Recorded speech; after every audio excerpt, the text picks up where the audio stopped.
1, 2, 3절만 우리 다 함께 똑하도록 하겠습니다. 읽겠습니다. 시작.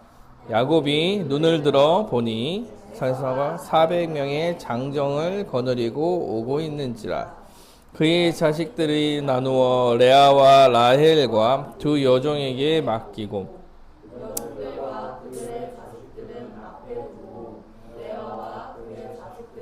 다음에 두고 라헬과 요셉은 뒤에 두고 자기는 그들 앞에서 나가되 몸을 7번 땅에 굽히며 그의 형 에서에게 가까이 가니. 아멘.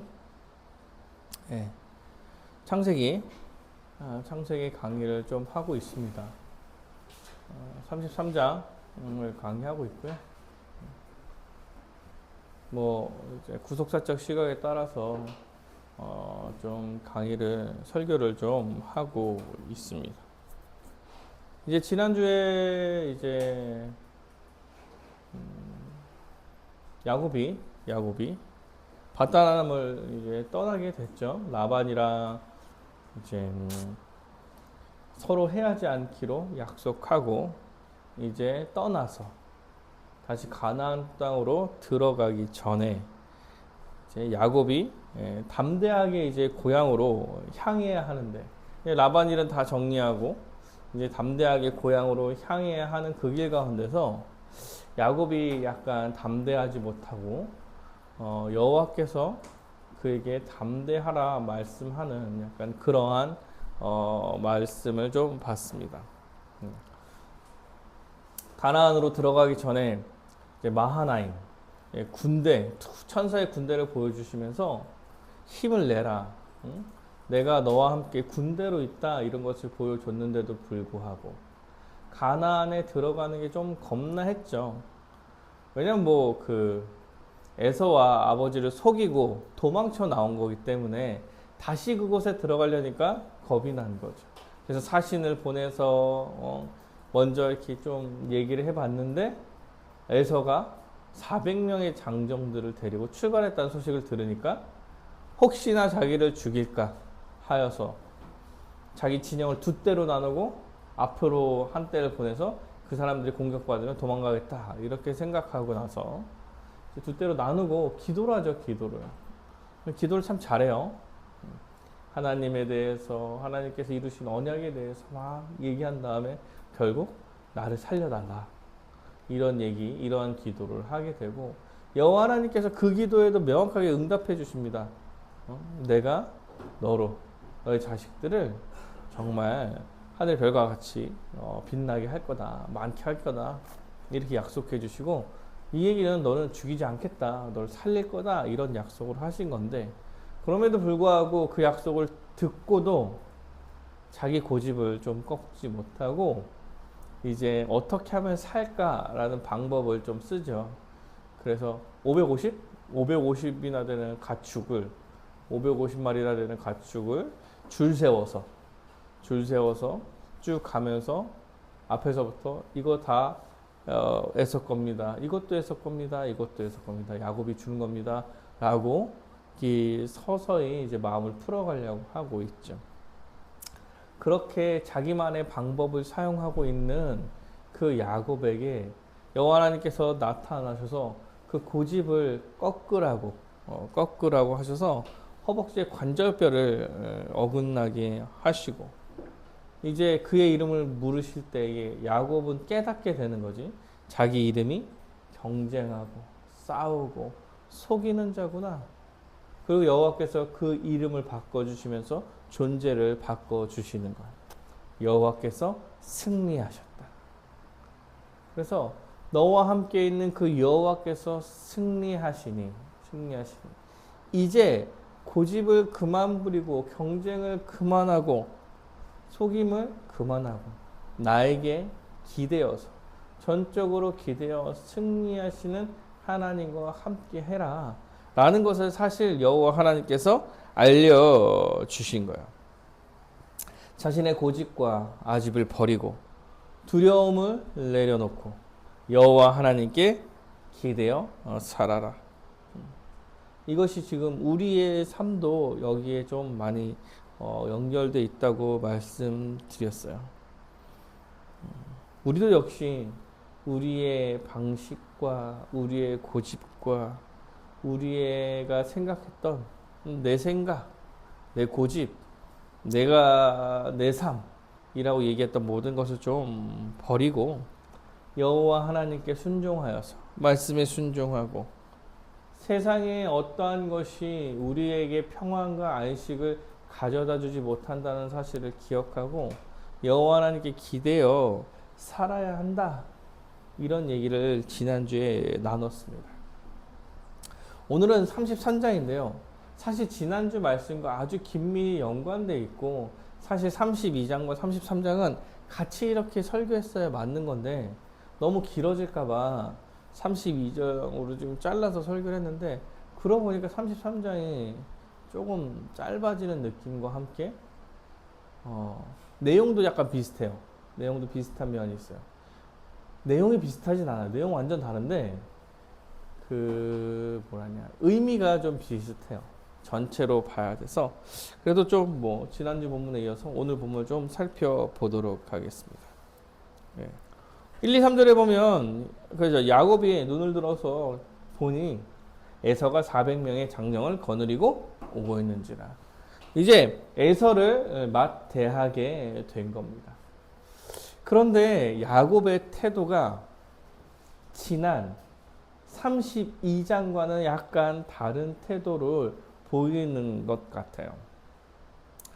그의 자식들을 나누고 레아와 라헬과 두 여종에게 맡겼어요. 두 여종이 난 자식이 있고 레아가 난 자식이 있고 라헬이 난 자식이 있잖아. 그래서 여종들과 그의 자식들을 맨 앞에 두고 그 다음에 레아와 그의 자식들을 그 뒤에 두고 라헬과 요셉을 그 뒤에 두고 자신이 제일 앞에 서서 나아가게 이제 에서 앞에 서게 되는 거죠. 32장에는 좀 어땠어요? 처자식을 다 밀어넣고 자기는 그 강을 건너지 못해서 다시 돌아와 씨름하는 장면이 나왔지만 지금은 좀 야곱의 모습이 달라졌어요. 처와 자식들을 뒤에 두고 자신이 맨 앞으로 나아가게 되는 것입니다. 맨 앞에 나아가서 뭐합니까? 에서를 만나자마자 그들 앞에 나아가서 몸을 7번 땅에 굽히며 그의 형 에서에게 가까이 가니. 지금 야곱은 가장으로서 맨 앞에 서서 이 모든 일을 책임지며 에서 앞에서 사실 고개를 숙이며 사과를 하고 있는 거죠. 7번이나 고개를 숙이며 자신의 죄를 뉘우치고 자신의 죄와 직면하고 있는 것입니다. 가나안을 떠나올 때 에서와 아버지를 속이고 온 거잖아. 에서에게 실제로 잘못을 한 거지. 그래서 에서를 만나는 게 두려웠지만 에서 앞에 서서 고개를 숙이는 일을 한 것입니다. 고개를 숙이며 그의 앞에서 자신이 그에 대한 책임, 자신의 잘못에 대한 책임을 지려고 지금 야곱은 생각한 것입니다. 지난주 모습과 아주 정반대의 모습이 펼쳐진 거예요. 왜요? 야복강에서 여호와 하나님을 만나고 자신의 모습을 돌아보고 이제 야곱은 자신을 의지하고 자신의 생각대로 자신의 고집대로 살아가려는 것이 아니라 여호와께 기대어서 여호와의 방식을 따라서 그의 명령을 따라서 가나안 땅으로 들어가고 또한 여호와의 명령을 따라서 사실 자신의 죄를 직면하려고 하고 있는 거예요. 보호하심을 알고도 방법을 썼던 이전의 모습과는 좀 다르죠. 방법을 쓰지 않고 그냥 그 앞에 선 거예요. 그리고 이제 그에게 사과함으로 죄에 대한 책임을 지려고 한 거죠. 여호와를 전적으로 의지하며 야곱에게 용기가 좀 생긴 것입니다. 야곱은 여호와를 전적으로 의지해서 그냥 그 앞에 서는 걸로 끝내는 게 아니라 자신의 죄를 대면하고 그에 대한 합당한 대가를 치르려고 그에게 고개를 숙이고 있는 거예요. 야곱은 에서를 만나고 어떤 일이 벌어지든 그것을 받아들이고 돌이키고 회개하며 사과를 하려는 마음을 갖고 있었던 것입니다. 아주 신자들의 전형적인 모습이죠. 죄에 대해서 돌이키고 그거에 대해서 직면하고 무릎 꿇고 고개를 숙이는 것. 자신의 잘못을 어떻게든 없는 것처럼 그냥 넘어가려고 하는 것이 아니라 회개하고 사과하고 그 앞에 서려고 했던 거예요.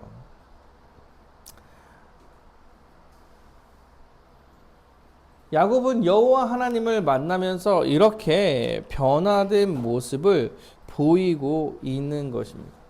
여호와 하나님을 만나는 시점, 그러니까 약복강에서 이름, 존재가 바뀐 그 시점을 기준으로 그 전과 후가 매우 다른 모습을 나타냈는데 그 모습 중에 하나가 죄를 뉘우치는 거였죠.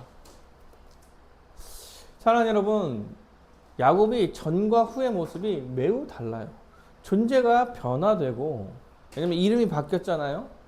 싸우고 경쟁하고 이기적이고 뭐 속이는 자에서 여호와께서 승리하셨다라는 이름으로 바뀌었고, 그의 존재가 변화됐고, 존재가 변화됨으로써 그가 명확하게 변화된 삶의 모습들이 그에게 나타난 것입니다. 사랑하는 여러분, 이거는요, 지금 우리의 상황과도 어떻게 보면 되게 비슷한 모습인 것 같아요. 우리가 예수를 믿어서 성령을 받아 우리의 모습도 예수를 알고 믿기 이전과 그 이후가 매우 다르게 변화된 모습이어야 한다는 거예요. 당연하죠. 왜요? 우리 가운데 성령이 거하시고 우리가 성령을 통해 예수 안에 이제 죄와 사망으로부터 벗어나 예수 안으로 들어간 사람이 되기 때문에 그렇습니다. 구약시대에는 이런 상황을 계속 모형적으로 보여주는 거지만 신약시대에는 그 언약이 예수 그리스도로 성취되어서 실제로 이제 이 모든 일이 우리한테는 일어난 거예요.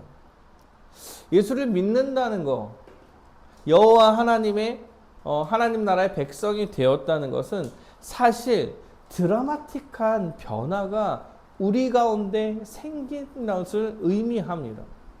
맞죠? 아주 드라마틱한 변화가 생긴 것이요. 왜요? 죄와 사망에 기대어서 죄를 지을 수밖에 없는 존재.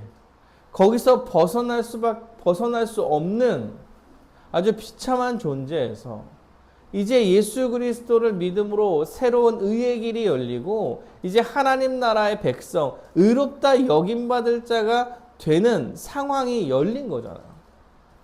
그러면 이건 드라마틱한 변화가 우리 가운데 이미 펼쳐진 거예요.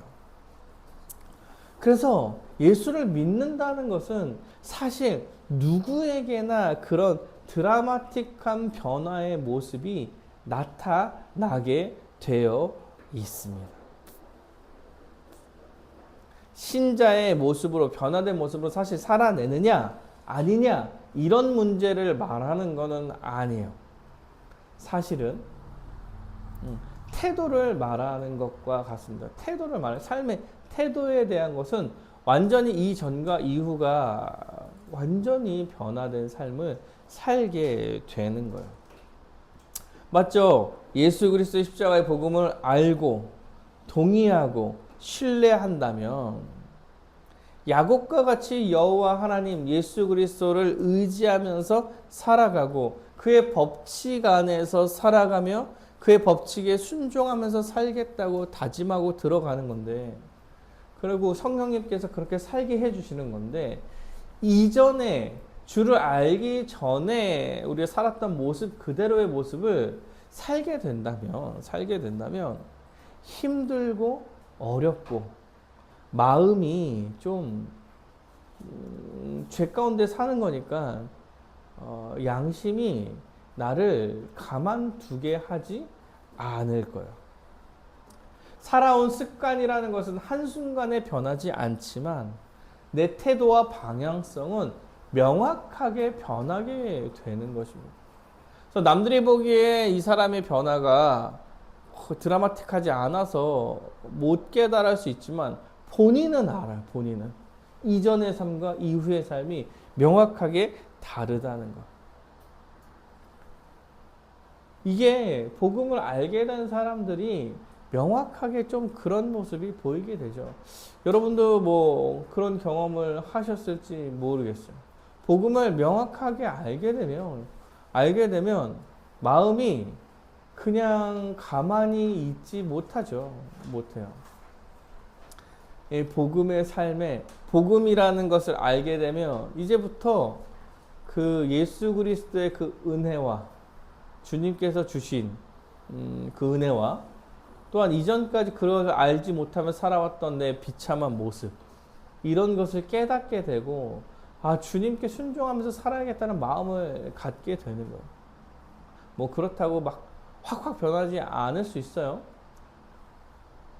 사람은 상황에 따라 모두가 다르기 때문에 지금까지 교회를 계속 잘 다녀왔던 사람들이 복음을 알게 되고 드라마틱하게 뭐 외적인 삶이 변하냐 그러면 그렇진 않겠죠. 지금까지 예수님을 안 믿고 예배 드렸으면 그 이유는 예수님 믿음의 예배를 드리는 거예요. 삶에 턱 변하는 느낌은 아닐 수 있겠지만 여러분 그 마음의 방향성은 굉장히 확 변화된 상태로 있을 거예요. 세상을 쫓던 그런 마음의 삶에서 그거를 하지 말아야 될 텐데, 돌이켜야 되는데, 이런 마음이 생긴다는 거예요. 뭐 결국에 삶은 약간 확확 변하지 못한다 하더라도 복음을 알기 전과 행동이 똑같다고 해도 그게 맞는 건가 고민하게 되고 이렇게 하면 안 되는데 생각하게 되고 그렇게 사는 모습을 바라보며 아파하고 돌이키고 이러한 삶의 태도의 모습이 바뀐다는 거예요. 사랑하는 여러분, 예수를 만나고 나서는 이 전과 이 후가 그런 식으로 명확하게 차이를 보이게 될 거예요. 그리고 시간이 지나서 정말 신자로 계속 오래 산다 그러면 이제 시간이 한 10년, 20년 지나면 그 10년, 20년 사이에 조금씩 변화된 게 이미 많은 변화를 일으키게 되겠죠. 그래서 20년, 10년 지나서 그 예수를 믿지 않았던 친구들과 만나면 대화하기가 어려워지고 이렇게 되는 거예요. 다만 복음을 알고 예수를 믿는 그 순간에도 우리 삶의 태도는 명확하게 변하게 되는 것입니다.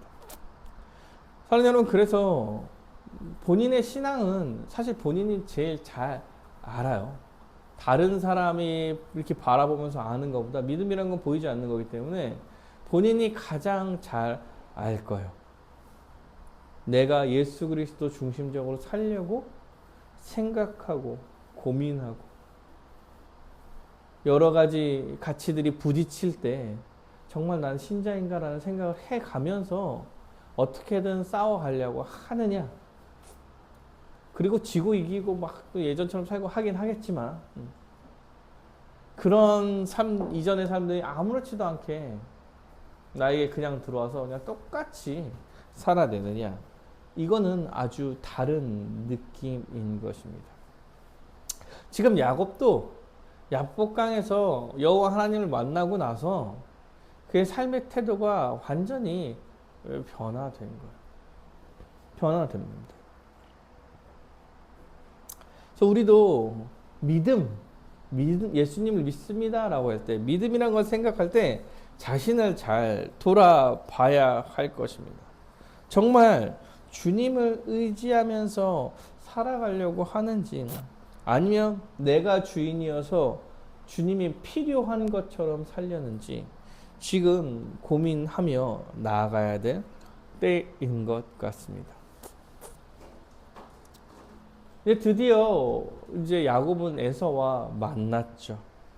그런데 그럼 지금까지 32장에서 계속 해왔던 에서에 대해서 야곱이 생각했던 것과 정반대로 에서는 야곱을 대하게 됩니다. 대하게 돼요. 4절에 보면 그렇죠. 에서가 달려와서 그를 맞이하고 안고 목을 어금맞추고 그와 입맞추고 서로 운이라 이렇게. 야곱은 지금까지 에서가 400명의 군대를 가지고 와서 나를 죽이려고 하는구나 라고 생각하면서 사실 그 길에서 별 이상한 짓을 다 했는데 이거 뭐예요? 사신도 보내고 뇌물도 준비하고 혼자 쇼한 거죠. 혼자 쇼한 거야. 에서는 그럴 생각이 없는데 맞이하려고 온 것인데 야곱 혼자 그런 쇼를 하고 있었던 겁니다.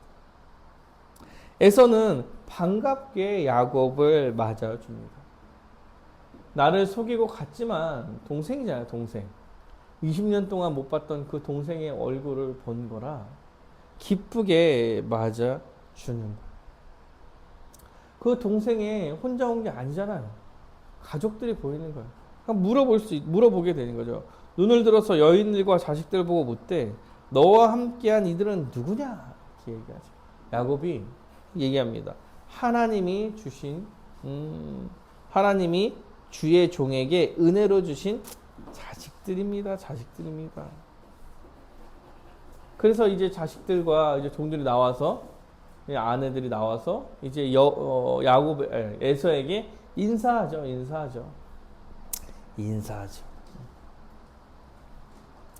이게 얘네가 가족을 잃었구나 이런 생각을 하게 되는 거예요.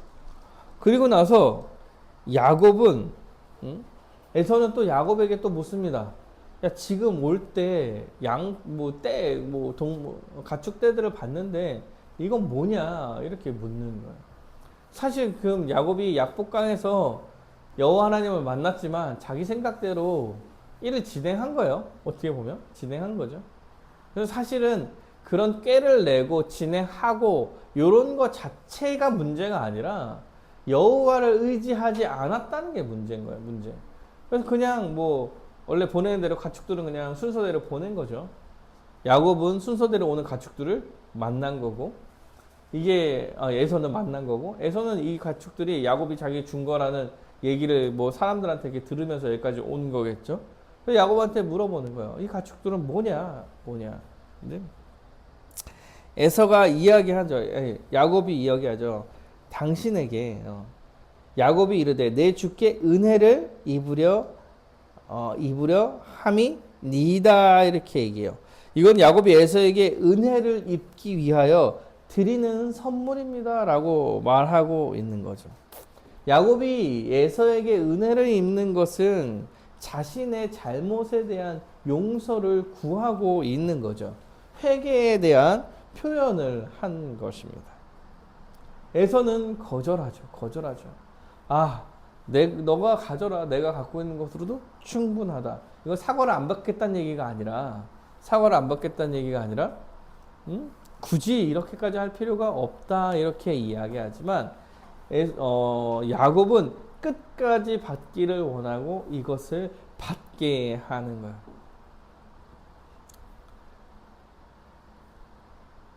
지금 야곱은요 회개하는 거예요. 회개.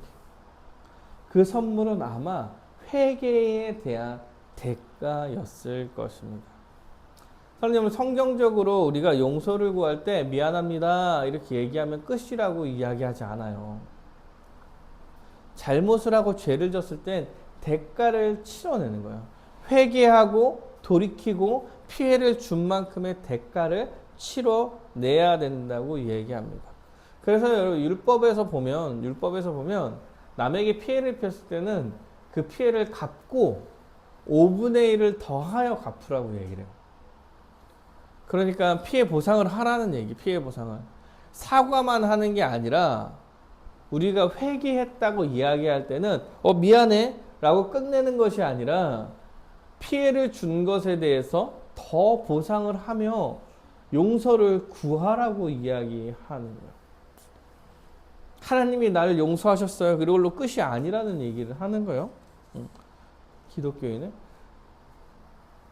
그래서 야곱은 에서에게 지은 죄에 대해서 아까는 고개를 숙이고 지금은 대가를 치르며 자신이 지었던 죄에 대해서 명확하게 회개하는 모습을 보이고 있는 것입니다. 야곱은 믿음을 가지고 여호와를 의지하며 행동하는 모습을 에서를 맞대하면서 보이는 거예요. 야곱은 믿음을 동반하는 필연적인 모습인 회개의 모습을 이렇게 보여주고 있는 것입니다. 여러분, 그 회개의 대표적인 인물이 누구예요? 우리가 복음의 기초에서 배울 때 삭개오라고 얘기해요. 삭개오. 삭개오의 대기를 어디 파트에서 배워요? 믿음. 네. 믿음 파트에서 배우죠. 왜요? 믿어서 끝이 아니라 어떻게 해요? 돌이켜 회개하게 되는 게, 믿음이 회개를 동반하게 되는데 그 삭개오의 회개가 어땠어요? 내 소유의 절반을 가난한 자들에게 주겠사오며 누구의 것을 속여 빼앗은 일이 있으며 내 갑절이나 갚겠습니다. 회개라는 것은 말만 하는 게 아니죠. 아니. 회개에 대한 대가를 치르며 회개의 진정성을 보여주고 죄를 지은 대상에 대해서 보상하는 것. 이것이 회개의 아주 기본적인 이야기들입니다. 야곱은 지금 자신의 죄를 지은 것에 대해서 회개를 명확하게 하고 있는 거예요. 저는 이런 죄를 지었어요. 용서해 주세요. 여러분, 이런 게 맞는 얘기가 아니에요. 그래서 책임을 안 지잖아. 책임을 안 지면 이 사람의 마음의 짐만 덜어주는 거야. 본인 마음의 짐을 덜기 위해서 그냥 회개한다고 말하는 것 뿐이에요. 우리가 제가 최근에 막 여러 가지 것들을 봤을 때 마치 공식적인 자리에서 내가 이런 잘못을 했는데 회개합니다 라고 이야기하면 용서되고 끝나는 것처럼 생각하는 경우가 좀 종종 있는 것 같아요. 사랑하는 여러분, 그렇고 끝나는 게 아니에요. 여러분, 불법적인 일을 행했으면은 합당한 법적 처벌을 받고 대상에 대해서 보상을 하는 게 회개에 대해서 아주 기본적 원리예요. 그래서 약간 홍대 계신 목사님이 법적으로 책임을 지고 사과도 하고 용서해 줄 때까지 끝까지 모든 보상을 다 했어야 돼. 다 했어야 진정성이 있는 회개죠. 네, 안 했죠. 안 했어요. 그런 것들은 회개라고, 성경에서 얘기하는 회개라고 보지 않습니다. 않아요. 지금 야곱은 여호와를 의지하여 죄를 돌이키고 회개하고, 그래서 야곱은 여호와 하나님의 언약 백성으로의 모습을 훌륭하게 보여주고 있는 것입니다. 그리고 좀 약간 느낌이 어때요? 이제 구원과 믿음에 대한 큰 그림이 나타나는 것 같잖아요. 야곱이 여호와 하나님을 만나면서 믿음이 생기고 여호와를 의지하게 되고 돌이키는 거예요. 돌이킴의 증거로 회개의 모습이 나타나는 거죠. 언약 백성의 믿음이 어떤 건지 지금 야곱의 모습을 통해서 좀 보여주고 계시는 것 같다라는 생각이 지금 드는 거예요. 담대히 여호와 하나님의 말씀에 순종하고 이전과 이후의 모습이 명확하게 다르고 그러면서 회개함으로 나아가잖아. 여호와 하나님을 믿고 변화된 백성이 어떠한 자인지에 대해서 그 믿음이 어떠한 모습인지 야곱이 지금 모형적으로 조금 드러내고 있는 거야. 야복강에서 여호와 하나님을 만난 사건이 생각보다 되게 중요한 사건인 거야. 그러니까 봅시다. 그 다음에 또 여기서 멈추지 않아요. 야곱이 더 위대한 모습을 그 다음에 또 보입니다. 뭐 야곱이 이렇게 괜찮을 때가 별로 없어요. 여기 33절이 되게 괜찮을 때예요. 야곱이요 이제 더 위대한 모습을 보이는데 뭐냐면 에서가 12절에 보면 에서가 이르되 우리가 떠나자 내가 너와 동행하리라 이렇게 함께 가자 이렇게 얘기하는 거죠. 에서가 이제 야곱에게 동생에게 20년 만에 만난 동생에게 그리고 사과도 듣고 야 우리 같이 가서 살자 이렇게 얘기하는 거야. 나한테 와라. 근데 야곱이 그에게 이르되 내 주도 아시거니와 자식들은 연약하고 내게 있는 양떼와 소가 새끼를 데리고 있은즉 하루만 지나치게 물면 모든 떼가 죽으리니 청하건대 내 주는 종보다 앞서 가소서. 나는 앞에 가는 가축과 자식들의 걸음대로 천천히 인도하여 세일로 가서 내 주께 나아가리다. 먼저 가시오 이렇게 얘기를 하는 거잖아. 지금 우리는 약간 좀 가족들도 있고 애들도 있고 뭐 가축들도 있고 그러니까 그 발에 못 따라갑니다. 이렇게 얘기하는 거야. 그러니까 에서가 말합니다. 에서가 이르되 내가 내 종 몇 사람을 내게 머물게 하겠다 이렇게 하죠.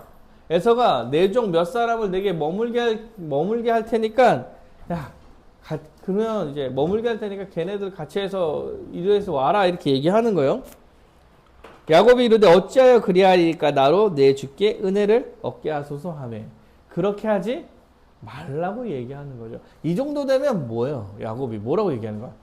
거절하는 거지. 거절하는 거야. 돌려서 잘 얘기하면서 거절하는 거죠. 지금 에서에게 용서를 구했고 지금 에서와 순간 이렇게 맞대했는데 여기다 내가 싫어요 이렇게 얘기하기는 어렵잖아요. 돌려 같이 가지 않겠다고 말하고 있는 것입니다. 그리고 16절에 이렇게 나오죠. 이날에 에서는 세일로 돌아가고 이렇게 나옵니다. 지금 반갑게 맞은 에서가 자기와 함께 살자고 그렇게 호의를 베풀었는데도 불구하고 야곱은요 함께 가지 않겠다고 말씀한 거예요. 왜 그랬을까요? 16절 때문에 그래요. 왜? 에서가 세일로 돌아가고 이렇게. 지금 만나고 보니까 에서가 어디 사냐면 세일에 살아요. 세일은 가나안 땅이 아니에요. 가나안이 그 12지파 나눠준 땅이 이렇게 있다면 그 바로 밑에 있는 지역이에요. 세일은. 그러니까 결국 지금 에서는 가나안 땅에 살고 있는 게 아니라 그 밑에 자기 민족을 꾸려서 살고 있었던 거예요. 그래서 그곳에 여호와께서 명령한 땅이 아니므로 그곳에 가서 야곱이 지낼 수 없는 거예요. 지금 야곱은 라반을 떠나올 때 여호와 하나님께서 네 고향으로 가라. 내가 명령했던 땅, 내가 너에게 주겠다고 말한 그 땅으로 가라라고 지금 명령을 듣고 출발한 건데 여러분 에서 때문에 세일로 돌아가서 가나안 땅이 아닌 곳에서 살 수가 없었던 거죠. 없었던 거예요. 그래서 지금 야곱은 에서의 제안을 거절하고 있는 것입니다. 그래서 지금 세일이 나중에는 에돔 지역이 되는데요. 에돔은 계속 이제 이스라엘과 긴장 관계를 맺는 지역으로 변하게 될 거예요. 그래서 변하게 될 거예요. 그래서 에서의 이 배려를 야곱은 받아들일 수가 없는 것입니다. 야곱은 에서를 따라가지 않고 숲곳에 머물러 집을 짓고 사는 거예요. 숲곳에 머물러 집을 짓고 살다가 결국 세겜으로 이동해서 장막을 치고 밭을 사며 자리를 잡고 그곳에서 여호와 하나님의 이름을 불렀던 거죠. 가나안으로 들어온 거예요. 세겜 땅이. 그래서 가나안으로 들어와서 그곳에 진을 치고 여호와 하나님을 부르며 예배했던 것입니다. 자, 야복강 이후로 야곱은 여호와를 의지하게 됐고 용서를 구하며 자신의 죄를 돌이키고 회개하고 결국 여호와의 명령에 순종하며 가나안에 머물게 되는 변화된 모습이 야곱에게 나타난 거예요. 여호와를 부르며 순종함으로 언약 백성으로서의 지위에 합당한 행동을 해 나가는 것입니다. 야복강의 결과, 여호와 하나님을 만난 결과가 이렇게 되는 것입니다. 사랑하는 여러분, 그렇게 여호와 하나님께서 만나주시고 야곱을 지켜 그런 결과를 맺은 것도 있는 거예요. 이제 우리가 생각해 봐야 되는 것은 여호와 하나님을 만나고 나서의 변화된 우리의 모습이 어떤가라는 거예요. 어떤가? 이 야곱과 사실은 언약 백성으로서의 합당한 모습을 보인 야곱과 예수를 믿음으로써 나타나야 될 우리의 모습이 어떻게 보면 굉장히 비슷한 성향을 방향성을 지니게 될 거라는 거예요. 예수 그리스도께서 무엇을 하셨는지를 믿고 의지하며 내 죄를 돌이키고 회개하고 그의 명령에 순종함으로 나아가겠다고 이야기하는 것. 이것이 믿음이며 신자로서 하나님 나라의 백성으로서 우리가 살아가야 될 삶의 내용이고 또한 우리의 태도라는 것을 야곱이 지금 보여주고 있는 것입니다. 우리는 예수 그리스도의 십자가의 은혜로 새 언약의 백성이 되어서 이제 믿음으로 예수 안에 들어가 하나님 나라의 백성이 된 자들이 된 거예요. 그 믿음이라는 것은 이 야곱의 모습과 비슷하게 나타난 거죠. 여호와 하나님께서는 새 언약의 백성인 우리에게도 이러한 순종을 요구하실 거예요. 예수 그리스도를 통치자로 세우셔서 그 통치를 회복하시고 성령님도 보내셔서 그 통치에 순종할 능력도 주시고 회개하여 변화된 백성에게 여호와의 명령에 순종하며 살아가기를 우리에게 요구하고 계신다는 거예요. 사랑하는 여러분, 우리는 변화된 신자로서 여호와의 통치에 순종하면서 살아가야 될 자들인 것입니다. 예수 그리스도의 통치에 순종하면서 살아가야 될 자녀들이에요. 야곱이 변화됐잖아. 이게 신자다. 이런 모습을 보여준 거죠. 마찬가지죠. 우리도 예수 그리스도로 변화됐어요. 이런 게 신자의 모습이야. 근데 궁극적으로 뭘 해야 되냐면 가나안 땅에 가라는 그 명령에 순종하는 자인 거예요. 많은 호의를 거절하더라도 그것에 머물라고 얘기를 하는 거죠. 마찬가지죠. 우리에게도 말씀하실 거예요. 여호와 예수 그리스도의 명령에 순종하면서 살아가기를, 통치가 회복됨을, 너네들도 그 통치에 순종해야 됨을 우리에게 말하고 있는 것입니다. 사랑하는 여러분, 하나님 나라의 백성으로서 여호와의 통치에, 주 예수 그리스도의 통치에 순종하면서 살아야 합니다. 어떻게 하는 게 순종하면서 사는 것입니까? 어떻게 하는 게? 예수님께서 교회를 어떻게 통치하고 계십니까? 라고 얘기할 때 여러분 영원히 변하지 않는 진리의 말씀으로 일단 통치하고 계시는 거죠. 네. 말씀을 가지고 통치하고 계시는 거예요. 말씀을 가지고 통치한다는 얘기는 말씀을 잘 알아야 된다는 이야기를 하는 거예요. 사랑하는 여러분, 우리는 말씀을 잘 알아야 됩니다. 말씀을 많이 봐야 되겠죠. 그리고 말씀에 순종하려는 자세를 가지고 봐야 돼요. 자신의 생각대로 자신이 원하는 원하는 대로 살아가는 삶의 모습이 아니라 예수님의 순종하여서 그가 명령하신 그 말씀에 순종하면서 살려고 힘써 가야 하는 거예요. 그래서 말씀이 이렇다, 말씀이 이렇게 이야기한다, 이렇게 얘기할 때는 그 말씀에 순종하면서 살아가는 것입니다. 사랑하는 여러분, 그러면 말씀을 아는 것은 우리의 신자의 삶에 매우 중요한 일이에요. 매우 중요한 일이에요. 모르면 못 사는 거지, 못 사는 거지. 그래서 말씀을 아는 게 중요하고, 말씀 너무 어려운데요? 성령님께서 조명하여 주실 것이라는 사실을 믿고 말씀을 잘 연구해야 되는 자녀인 것입니다. 또한 여러분 주의 명령에 순종하면서 산다는 얘기는 뭐가 있냐면 말씀에 순종하는 것과 또 동일한 맥락에 있는 건데 이제 여호와 하나님을 사랑하고 이웃을 사랑하며 살라고 이야기하는 거죠. 여호와 하나님을 사랑하는 것은 뭔지 몰라. 그래서 이웃을 사랑함으로 여호와 하나님을 사랑함을 증명해 가는 거잖아요. 그렇다면 여러분 교회에서 이웃을 사랑하면서 살아가는 것, 이것이 주의 명령을 순종하면서 살아가는 거예요.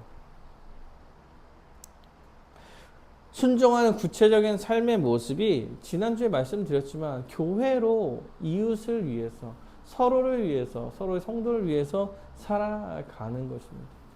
그래서 말하죠. 서로 종같이 살라고 얘기합니다. 서로 종같이. 성경에서 서로 종같이 살아가라고 얘기해요. 옆에 있는 사람의 종처럼. 모두가 다 종이죠. 다 종. 모두가 다 서로를 상전으로 여기고 종처럼 살아라. 이게 교회적 삶의 아주 기본적 원리에 들어가는 것입니다. 사랑하는 여러분, 야곱이 변화된 모습으로서 우리가 어떻게 살아가야 될지를 보여주는 거예요. 우리는 주 예수 그리스도의 통치에 순종하면서 살아가는 것, 이것이 우리의 신자로서 하나님 나라의 백성으로서 보여야 될 모습인 것입니다.